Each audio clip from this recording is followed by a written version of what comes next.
All right, and with us right now, we've got Miha Matlievski. Miha, thank you so much for joining us. You are the host of the podcast Below Zero. It's the Brain Dump by the Fail Coach. And you can actually find this by just going to braindumpbythefailcoach.com. And of course, you are known as the Fail Coach, which is great branding. And you know what? You've got the background to back this up, don't you? Well, hi, Josh. It's super nice to be invited to your show as a guest. So thank you for that. And hi to everybody listening to your podcast. I do have a substantial amount of experience in the failure part to back up that claim that I am the fail coach. So take us back to, and people need to know what kind of level you play at. So you kind of give us just a quick overview of your bona fides.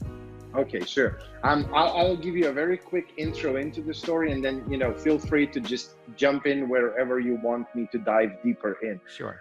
So I started by failing high school, and I'm a high school dropout. And I started my first entrepreneurial journey when I was 18 in my father's company. And then over time, I created more successful companies. And I think by the time, even before I was 30, my personal net worth at that time was roughly around 15 million US, plus the companies and all that other things. And everything was going nice. I was just doing a lot of mistakes and I wasn't careful. A lot of failures happened along the road, but I wasn't learning the lessons. And then eventually it all led to the financial crisis. In the US, it was in 2008. In Europe, it came in 2009.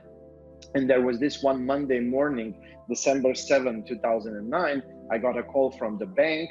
One of my companies was in real estate, doing this huge real estate project. And we were like in between, in the middle.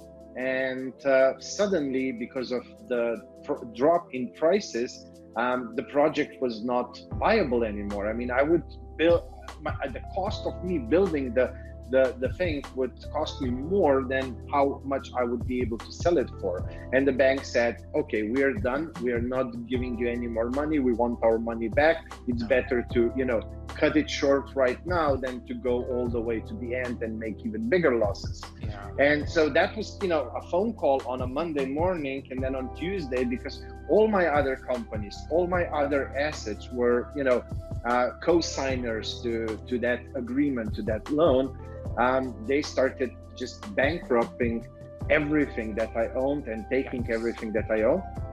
And on Tuesday, I was $5 million, approximately $5 million in personal debt, because I was personally co-signing a lot of those things. And in Europe, if you can't pay taxes, if you can't pay paychecks, you can't do personal bankruptcy. And because all of that happened literally from one day to another, the bank took all the money, and I wasn't able to pay suppliers, I wasn't able to pay employees, taxes in my other companies. And I felt like I owe half the country. Naturally, I went through into depression, into anxiety. Everything crumbled. For me, there was just black everywhere that I looked, inside of me, outside of me. I felt not that I failed, but like a failure. Like, this is it. This is my life. From now on, it's this. It's just suffering, darkness, no light on the other side of the tunnel, nothing. And after, every morning I would wake up to calls, hundreds of calls from angry people. And those were not, calls like, oh, I'm going to sue you. It was more like, a mafia called you. My gosh. And so my mind was like nuclear reactor, like it was just constantly racing back and forth. And I just wanted some silence, some peace of mind. And because of that, the idea of suicide started, I was almost romanticizing the idea, you know, like, okay, you'll suffer for a second if you throw yourself from a balcony. It might hurt for a second, but then it's over. And then, you know, it's this complete silence. And that silence was so inviting that, a few months later in 2010, one night, it was around 11 p.m., I just found myself on the other side of the balcony, fifth floor. And I was just, you know, holding myself with one hand. I was like literally, I don't know, 10, 15, 20 seconds away from jumping down. What was going through my head was, you know, like, oh, can I really at least do this properly and not end up on a wheelchair? But, you know, today it's haha funny, but at that time, that was my reality, the reality of my life. And at that moment, I said something to myself out loud. Probably all the neighbors heard it, I guess, but I don't know. I mean, it's like this, you know, it feels like it was just a second, but who knows? Maybe I was there for 10 minutes. I will never know. And it was, Miha, you failed. I don't know if I can say the F word, so I'm not gonna, but you know, you failed. And hearing myself say the word you started a process, you know, like that movie when, you know, your life is ending, how everybody talks about it, you know, that movie that goes backward. It was like that same feeling going back. I made that decision. I chose that business partner. I went for that project. I. And it was really the first time when I really took responsibility for not just the good things, but also for all the mistakes that I made. But suddenly that was so freaking empowering because, you know, I realized, oh, if I learn, if I choose better, if I make better decisions, if I spend more time dating people before, you know, I partner with them or take them as employees and so on, I can build something even greater. If I did all those mistakes and I still came to 15 million, if I don't do the mistakes, how big can I grow then? And it was almost like suddenly, you know, that light, I saw the light. And then I climbed back, sat down, made a huge list of everything I need to change and learn and so on. And the first thing in the morning, I started calling people I owed money to, you know, the ones that usually called me in the morning. So I started calling them and I was like, you know what? I mean, like, let's solve this right now. Either you do your thing, so, you know, grab your gun, whatever, this is where I am, let's end it all now, because it really doesn't make sense for you to call me every freaking day and tell me all those things, because I just go into depression. And it's not like I owe you guys like, you know, $5,000 and I can just get a job 3 months, bam, I repay it. I mean, I have to create something huge to repay all that debt. Right. But if you want your money back, let's make a deal. I'll call you once a month. I'll update you on my progress. But for the rest of the month, I don't want to hear you. I need peace and quiet to work on something new. And they all magically agreed to that. Some even started opening certain doors for me. So it was, wow. Yeah. And then the whole journey started, you know, personal development first, because there was so much that I had to change on the inside. And then business development, learning about, you know, not just winging it, how to, you know, do proper business development, how to, you know, lay down the foundation for scaling and so on. And then in 2014, taking all these lessons, I started a new startup. I scaled it to multiple 8 figures within the first year. And then had a successful exit, repaid all my past debt.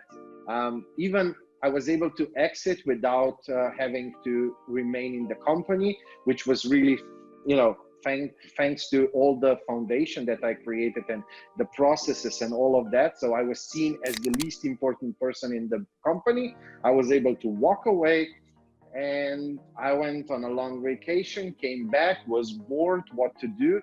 And then I realized that being an entrepreneur is not just what I do, it really became who I am deep down inside me.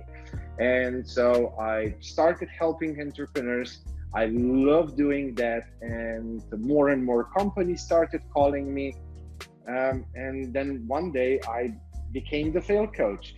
It was, me and my friend, we had a few beers. I was like, oh, how do I name this whole thing? Like, what do I want to be? Success or Success Ninja LLC or, ideas like that. And then he said, like, you always mention all your past failures. You always talk about the lessons that you learned from them. Failure is what you talk about all the time. Why wouldn't you just be fail coach? I went online, checked if the name is available. It was, and I never looked back. Wow. Okay, so here's some things that I picked up on that story. Sure. The first thing that I think was this spark is that there was this sense of where you could separate yourself from where you were, and you were able to kind of step back and identify, and be able to speak almost like third party about your current set of circumstances. So you became, in a sense, the observer, and the observer has so much more objectivity and clarity when we look at our current set of circumstances. And I think that there's a quote that I love. I remember when The Secret came out, and he said, people look at their current set of circumstances and they say, this is who I am. That's not who you are. That's who you were. And we're always living in this residual of where we came from.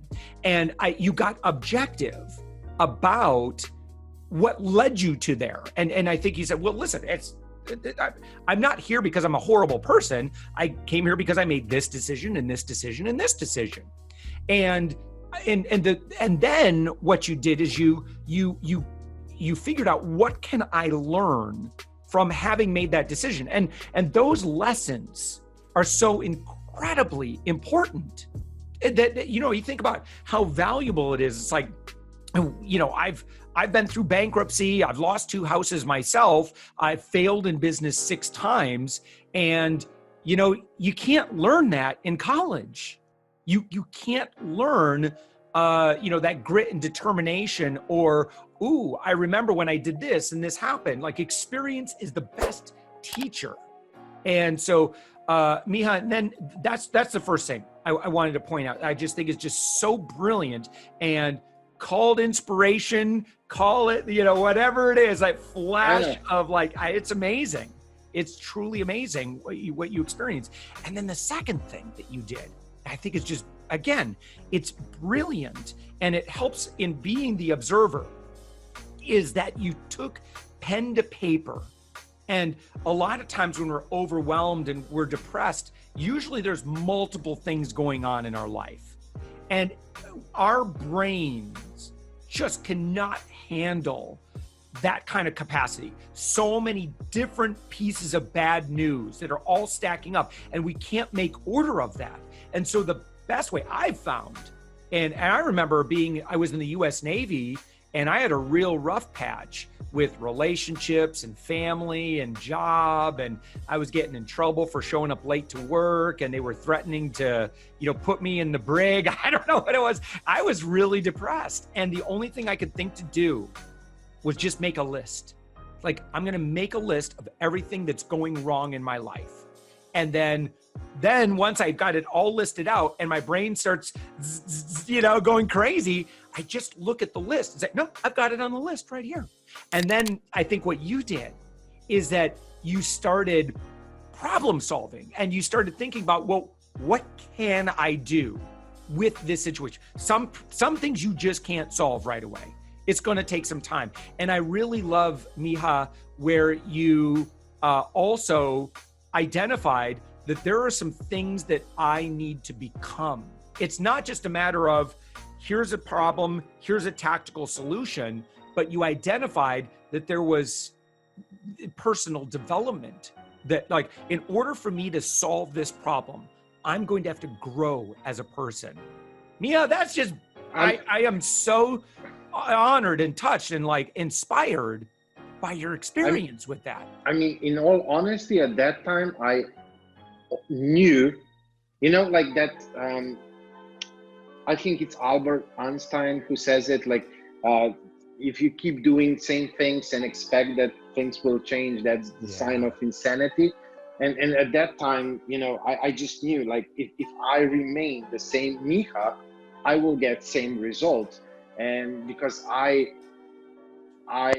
went so deep, I failed so deep on every level. I mean, that was just the business part. I also got divorced. I lost most of my friends. And so I really ended up being all alone with just my mom in the whole wide world. And I knew that I have to really just reinvent who I am, like just, you know, like build myself from zero, like forget everything, because all those things together led me to where I am. Take the good things and rebuild all the bad ones. And, you know, in all honesty, if I look back in time, it's not the same Miha. So, you know, whenever I'm talking with people, and they ask me, like, you know, in relationships, like, would you do this? Would you do that? I always say, well, which Miha are you asking? The one before or the one now? So the great part about this podcast is it's very short and it allows you to be introduced to amazing people doing amazing things. The bad part, Miha, like, we're just getting started with your story here. Like, there's so many things I could ask you right now. So we're gonna we're gonna give to the audience, the person who's listening to us right now. You got two assignments. Number one is go on your podcast directory right now, and I want you to find the podcast, Brain Dump by the Fail Coach. Okay, go search that in your podcast player right now so you can hear more of Miha's story. And then, of course, Miha, you're also on the web at fail.coach. And so people can learn how they can be inspired by you. And my guess is that you probably take people through the process of being comfortable with failing. Absolutely. Laying down the foundation. But yeah, the biggest part is developing healthy emotional relationship with failure. Amazing. All right, Miha, we're going to have you back for sure, because there's so much more I want to know. Well, Miha Matlievski, again, you are known as the Fail Coach on the web at fail.coach. And of course, your podcast is Brain Dump by the Fail Coach. Thank you so much for joining us. Can't wait to hear more about your story. Thank you. Thank you so much for having me.